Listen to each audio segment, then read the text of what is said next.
Here's a trade war bombshell that could reshape everything you know about US-India relations.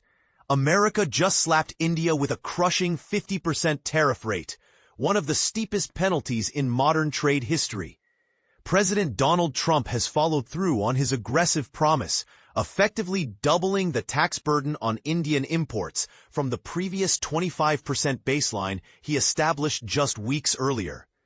This dramatic escalation places India, the world's fifth-largest economic powerhouse, in an almost unprecedented penalty bracket that few nations have ever faced from the United States. But here's where it gets controversial.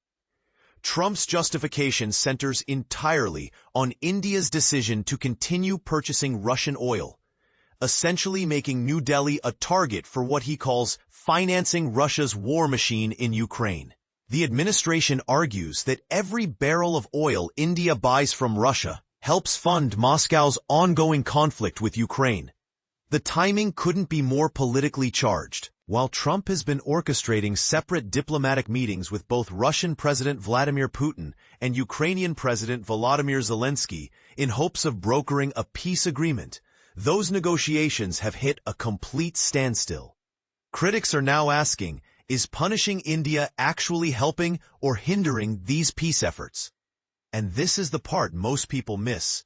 The economic fallout is already rippling through American households and businesses. Companies across the United States are reporting significantly higher operational costs due to Trump's broader tariff strategy, while consumers are experiencing noticeable price increases on everyday goods. The labor market has simultaneously shown concerning signs of weakness, creating a perfect storm of economic pressure. These intensified penalties on Indian products threaten to amplify both problems substantially. India hasn't remained silent in this escalating trade dispute.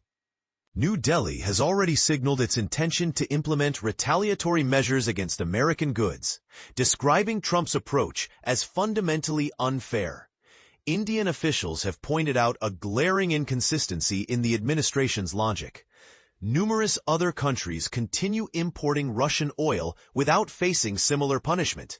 Take China, for example. They're actually Russia's largest oil customer, yet their products face only a 30% tariff rate. But here's Trump's counter-argument.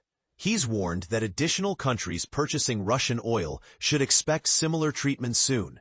The deeper economic relationship between America and India reveals just how high the stakes really are.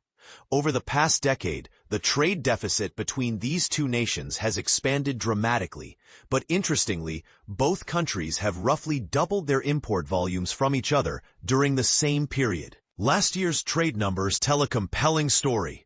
America imported approximately $87 billion worth of Indian goods, while exporting about $42 billion in American products to India, according to Commerce Department statistics. This growing trade relationship gained significant momentum as American businesses sought alternatives to Chinese manufacturing, particularly as Trump intensified tariffs on China during his previous term and throughout this year. The product categories most affected by these new tariffs include some surprising everyday items.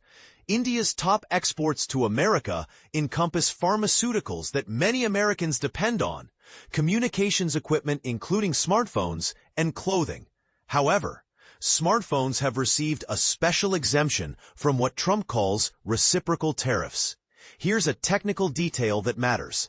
Trump's tariff structure won't create stacking penalties. For instance, Indian steel and aluminum products will face the 50% rate rather than combining with existing sectoral tariffs for a potentially devastating 100% total. Meanwhile, American industries most vulnerable to Indian retaliation include oil and gas companies, chemical manufacturers, and aerospace firms, sectors that have heavily invested in the Indian market. But let's address the elephant in the room. Is this tariff strategy actually achieving its stated goals?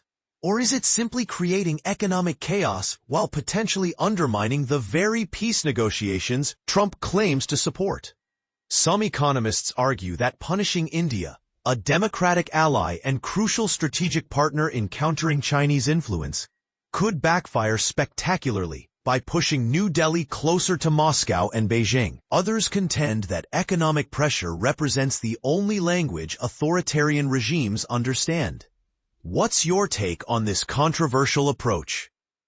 Do you believe economic warfare against allies like India will ultimately force Russia to negotiate? Or are we witnessing a dangerous miscalculation that could damage America's most important partnerships? And perhaps most importantly, as an American consumer or business owner, are you prepared for the potential price increases and supply chain disruptions these trade tensions might unleash? Share your thoughts, because this decision will likely impact your wallet, your business, and America's global standing for years to come.